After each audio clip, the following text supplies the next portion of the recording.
नमस्कार, मैं माहिन पठान। स्वागत है आप सभी का कारण न्यूज के खास मुलाकात में। आज हमारे साथ एक ऐसी शख्सियत मौजूद है जो राजनीति में पिछले 22 सालों से अपना योगदान दे रहे हैं, समाज सेवा में पिछले 22 सालों से योगदान दे रहे हैं। नागपुर शहर के कोने कोने में जिन्होंने जो है काम किया है, लोगों के दिलों में वो बस रहे हैं। ऐसी शख्सियत जयंत दड़वी सर आज हमारे साथ मौजूद है इस खास मुलाकात में। उनका क्या राजनीतिक सफर रहा है, कैसे वो इस क्षेत्र में आए, कैसे ये संघर्ष रहा और क्या वर्तमान हालात है, ये सारी बातें आज हम इस खास मुलाकात में उनसे करेंगे। सबसे पहले सर स्वागत है कारण इसके इस खास मुलाकात में आपका। कैसे जयंत दड़वी ने जो है राजनीति में कदम रखा, कब से शुरुआत हुई और कैसा ये सफर जा रहा है सर, हमारे दर्शकों को बताइए थोड़ा। सन 2002 में तत्कालीन जो राज्य मंत्री थी सुलेखाताई कुंभारे जी, वो एक कार्यक्रम में यहाँ पे चीफ गेस्ट थे। मैं भी उस कार्यक्रम में गेस्ट था। तो सुलेखाताई कुंभारे से मेरी मुलाकात हो गई। तो सुलेखाताई ने उसके बाद में मेरे को कार्यक्रम में बुलाना चालू कर दिया। तो उनके साथ में रहते गया। उनके साथ में रहने से बहुत लोगों से पहचान होती गई। तो उसी पहचान में मुझे कुछ बीएसपी के जो बॉम्बे के लोग थे जी, वो लोग भी मिल गए। तो उनने मेरी मुलाकात जो काशीराम जी है बीएसपी के संस्थापक, उनसे मुलाकात हो गई। उनका मेरा खाना हो गया और उन्हें मुझे आशीर्वाद दिया कि आपको भविष्य में लोकसभा लड़ना पड़ता है। जी जी। तो मैंने भी ऐसे ही सही में क्या बात है हाँ बोल दिया।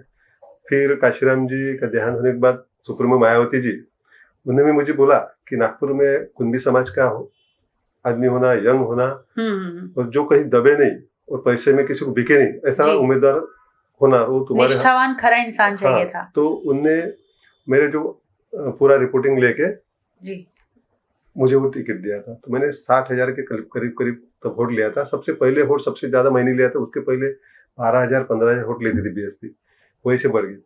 तो बीएसपी से जो नुकसान हो गया था कांग्रेस पार्टी को, तो ये जान के विलासराव देशमुख जी तत्कालीन जो नेता थे महाराष्ट्र के वरिष्ठ नेता, उनने पूरे विदर्भ के जो बीएसपी से लड़े उनको एक जगह बुलाया और हमको समझाया कांग्रेस क्या है, कांग्रेस की विचारधारा क्या है, कांग्रेस का तुम्हारी वजह से कांग्रेस का यानी अपनी विचारधारा का कैसा नुकसान हो रहा है बीएसपी की वजह से। तो हमको बात समझ में आई। तो हमने फिर विलासराव के माध्यम से प्रभावराव जो तत्कालीन अध्यक्ष प्रदेश अध्यक्ष थी, तो कांग्रेस में प्रवेश किया। फिर प्रभावराव जी जो थे उनने मेरे को महाराष्ट्र का उपाध्यक्ष बनाया, शहर विकास और जोड़वट्टी विभाग का। उसके बाद में जिला अध्यक्ष सुनीताताई गावंडे थी, उनने मेरा काम देख के मुझे जिले का उपाध्यक्ष और महत्व के पदभार संभालने दिया। उस समय प्रदेश अध्यक्ष है मानिकराव ठाकरे, उनने मुझे गढ़चिरौली जिले का ऑब्जर्वर बनाया बूथ कमेटी का। फिर उत्तर नागपुर विधानसभा का ऑब्जर्वर बनाया। फिर काटोल नगर परिषद का मेरे को इलेक्शन इंचार्ज बनाया। फिर सिंधी रेलवे नगर पंचायत का इलेक्शन का मुझे इंचार्ज बनाया। बिहापुर जिला परिषद इलेक्शन का मुझे कार्यभार सौंपा। उसके बाद में मुकुल जी वासनिक जो है ऐसे खासदार लड़े, उनने मुझे हैंडलूम बोर्ड का चेयरमैन डायरेक्टर बनाया जी, जिसका बजट था साल का 3,000 करोड़। तो पूरे भारत में मुझे 3,000 करोड़ हमको एडवाइजरी कमेटी में था जी।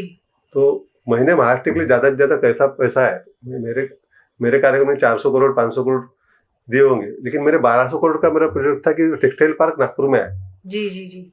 नागपुर कामठी में टेक्सटाइल पार्क लाने का प्रोजेक्ट था जो 1,200 करोड़ कीमत थी, लेकिन वो सब तैयारी चालू थी तो गवर्नमेंट चेंज हो गई 2014 में और हमारा वो बोर्ड नहीं हो पाया। बोर्ड का यानी हमको 14 में फिर बीजेपी के बोर्ड बनाओ तो उन्हें वो पेंडिंग रख दिया है। जो 1,200 करोड़ का प्रोजेक्ट आता था नागपुर में तो कम से कम 5,000 लोग से ऊपर को रोजगार मिलता था। एक महत्व का मेरे कार्यक्रम में मैंने करना चाहा जी। उसके बाद में मैं उपाध्यक्ष हुई। फिर मुझे कांग्रेस कमेटी स्कूटनी कमेटी का भी अध्यक्ष बनाया था जिले का। जो जवाबदारी थी मैंने सब पूरी की। और विलासराव देशमुख ने बोला था कि दक्षिण नागपुर की टिकट तुमको 2004 में लड़ना पड़ता है, लेकिन प्रभाराव जी बोले कि गोविंदराव वंजारी जी सीनियर है जी, आपको बाद में चांस दिया जाएगा। तो मैंने ठीक है गोविंदराव वंजारी काम किया, कुछ उनकी भी लाया। उसके बाद में मैंने 2009 में टिकट मारा कामठी विधानसभा से, क्योंकि लोकसभा मेरी कामठी नागपुर कामठी लोकसभा थी और मेरा रहना कामठी विधानसभा में आता है। तो कामठी विधानसभा की तब मुझे हो बोला गया। फिर बाद में सुनीताताई गावंडे जो जिलाध्यक्ष थी और जिला परिषद की भी अध्यक्ष थी और महिला थी, सीनियर थी मेरे से, जी तो पार्टी ने बोला, मुकुल जी ने, कि वो सीनियर महिला है, आपको अगली बार चांस दिया जाएगा। उसके बाद में 2014 में राजेंद्र मोड़क साहब जो है जिला अध्यक्ष अभी, माजी राज्य मंत्री, उनको चांस दिया गया जी। कामठी विधानसभा से। मुझे बोला अगली बार आपको चांस देंगे। तो इस प्रकार से टलते गया ये हाँ। पूरा सिलसिला सर। तो 2019 में और फिर सुरेश बाबू गोयल जो जिला अध्यक्ष थे, जी उनको चांस दिया गया। तो अभी सीनियरिटी में मैं अकेला हूँ अभी कामठी विधानसभा में, कि भोयर साहब को इसके पहले चांस दिया है। तो जैसा कि सर अभी मुझे जानकारी है कि आपने हाल ही में जो है कांग्रेस की उम्मीदवारी के लिए निवेदन दिया है, तो क्या पार्टी से आपकी अपेक्षाएं हैं, लोगों से क्या अपेक्षा है कि 2024 में विधानसभा चुनाव में आप उतर सकते हैं बिल्कुल पिछले मैदान 20 में? साल से यहाँ पे भाजपा का आमदार जा रहा है। जी जी। इसका कारण यह है कि जो नागपुर ग्रामीण हमारा जो बेल्ट है, जो कामठी विधानसभा में 5.5 लाख जो वोटर्स है मतदार, उसमें से 1.5 लाख मतदार ही नागपुर ग्रामीण में है। और जो अविकसित भाग है, यहाँ बिल्डिंग तो बनी है लेकिन रोड, इलेक्ट्रिक, पानी की कोई सुविधा है, विकास का पानी नहीं, विकास नहीं। अभी वे कारपोरेशन में हमारे एरिया है, अभी नगर पंचायत बनी है बेसा जी जी और खरबी, लेकिन इधर ना आरएल हुए, ना लोगों का लोन मिलते हैं, ना कुछ। तो यहाँ का स्थानिक आमदार नहीं होने से इनके बड़े हाल हुए लोगों से। तो यहाँ से जब से यहाँ से उम्मीदवार दिए सिवाय टिकट निकल नहीं सकती कांग्रेस की। तो कांग्रेस की टिकट निकलना है और यहाँ का विकास अच्छे से करना है, क्योंकि मैं डेवलपर्स, मेरा व्यवसाय डेवलपर्स का है। हम समझते हैं कि नाले को कैसा अच्छा बना और कचरे को कैसा डेवलप करना, कैसा अच्छा करना। ये जो है अभी तक लड़े हैं भाजपा के, वो ठेकेदार इसमें से आए थे। वो ठेकेदारी कैसा करना, कमीशन करना, वो है। हम डेवलपर्स है, हमको कैसा डेवलप करना, क्या अगर हमको अच्छा ज्ञान है, विकास करने की जितनी समझ आपको शायद अन्य उम्मीदवार को ना हो। हाँ, समझ है और हम में पैदाइशी उसमें विकास का है पूरा हमारे इसमें, कि हमको कैपेबिलिटी, कैलिबर है डेवलपर्स, कहाँ कैसा डेवलप करना, कैसा फंड लेना, कहाँ से पैसा लाना, ये सब हमको उसकी दान करे। तो यहाँ पे हमने बहुत बार निवेदन दिया है कि यहाँ पे अभी तक आरएल नहीं निकले इन्हें टिकट। तो ये जो 22 साल आपने राजनीति में दिए, समाज सेवा में दिए, मैं कहूंगी, तो क्या निरीक्षण किया आपने, क्या अवलोकन रहा कि कहाँ हमारा जो है नागपुर का ये भाग पिछड़ा है, कहाँ हम मेहनत करके काम करके इसको विकसित कर सकते हैं? क्या आपने अब तक निरीक्षण किया है सर? तो जो मैंने बताया अभी, जो नागपुर ग्रामीण में जो आता है, बेसा, बेलतुड़ी, हुड़केश्वर, नरसाड़ा, खरबी, बहादुरा, यहाँ पे एक जानकार आदमी आमदार होना है, जो प्रतिनिधि जाए, जो हमारे पूरी इसकी जान है। डेवलप क्या बोलते हैं, हमने तो अपने पैसे से कई रोड बनाए। ये आमदार लोग तो रोड बना के पैसे कमीशन खाते हैं, हमने कई खुद के पैसे रोड बनाए, इधर खुद के पैसे बोरिंग डाले, खुद के पैसे किए हमने। हम डेवलप लोग जमा करके, या हम खुद के पैसे से काम करते हैं। तो हम खाने की चाहत रखते नहीं, हमारे बिजनेस से ठीक ठाक है। तो ये समाज सेवा की कहीं ना कहीं जो भावना है, जिसके वजह से ही आप अपना योगदान दे रहे हैं, अपने, चाहे वो आर्थिक तरीके से हो या अपना समय देने की बात हो, तो 22 साल से जो ये समाज में अपना योगदान दे रहे हैं, विकसित करने की जो चाह सर रख रहे हैं, तो सर अभी जो आपने फॉर्म भरा है, तो क्या लगता है आपको पार्टी की क्या रहेगी भूमिका? पार्टी को अगर सीनियरिटी में मैं हूँ सबसे जी, और जो मैं किसी गट में नहीं हूँ, यहाँ पे गट चलते हैं, कांग्रेस में थोड़े गट आती है, मैं सभी गट को मान के चल रहे हैं। हाँ, सभी गट मेरे को मानते हैं। मैं किसी को पद भी देता हूँ तो ये देखता नहीं कि मेरे को चाहे ना चाहे, जो काम का है ना उसको मैं भी कोई पद देना है या कोई कुछ उनको ये करना है पार्टी से, तो सब करता हूँ मैं। मैंने इस रोड के लिए बड़ा आंदोलन किया। ये रोड जो सैंक्शन, पानी के लिए बहुत बड़ा पेरी यहाँ पे पानी की व्यवस्था, मूलभूत जो सुविधा है उनको लेकर आपने जो आंदोलन छेड़ा है, ताकि नागरिकों की समस्या जो है सुलझाई जा सके। तो सर अभी विधानसभा चुनाव को लेकर आपकी तैयारियां क्या है? अभी विधानसभा में मैंने तो पार्टी को उम्मीदवारी मांगी है। जी जी जी। जहाँ तक पार्टी 90% तो मुझे ही देना चाहिए, अगर पार्टी को गट्स में नहीं आना है किसी के। जो उम्मीदवार है वो गठबाजी में है जी। और जो 1.5 लाख का जो एरिया है, यहाँ पे बीएसपी के रहे, वंचित बहुजन रहे, आपके रहे, राष्ट्रवादी रहे जी, या कांग्रेस के या बीजेपी के, सभी लोग मेरे को चाहते थे। बीजेपी भी रहे तो भी मेरे को चाहते थे लोग, सभी गुट के हो या आम नागरिक हो, तो सबका प्यार जो है जयंत दड़वी सर को मिल रहा है। लोगों से क्या उम्मीद है सर आपको? लोग अगर यदि विधानसभा चुनाव में मैदान में आप उतरते हैं तो इस भाग की जनता जयंत दड़वी सर को चुनेगी?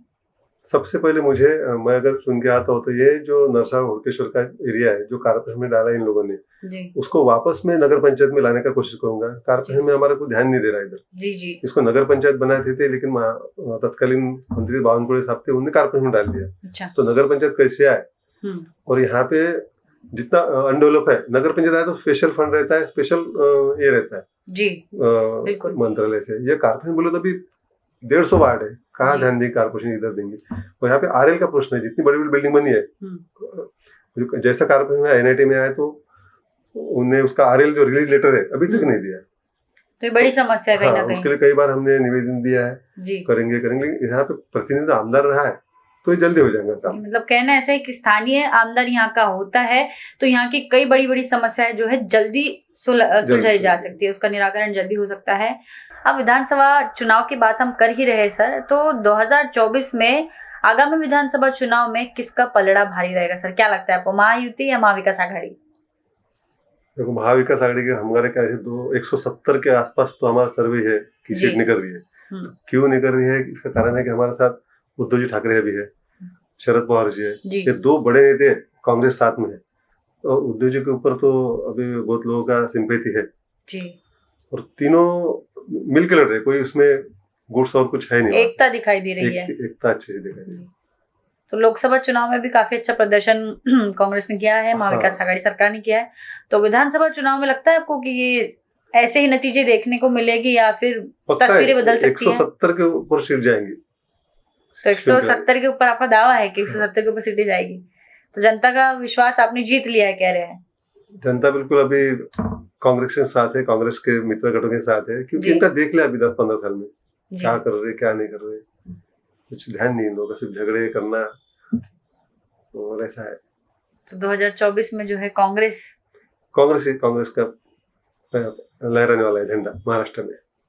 तो ये एक छोटा सा सत्र रहा हमारा जयंत दड़वी सर के साथ में बातचीत का। आगे भी इसी प्रकार से सर मुलाकात होती रहेगी और विधानसभा चुनाव में सर यदि चुनाव मैदान में उतरते हैं तो क्या जनता इन पर प्यार दिखाती है, किस प्रकार से भविष्य होगा, सारी चीजें देखेंगे अगली मुलाकात में। तब तक के लिए देखते रहिए कारा न्यूज़। धन्यवाद।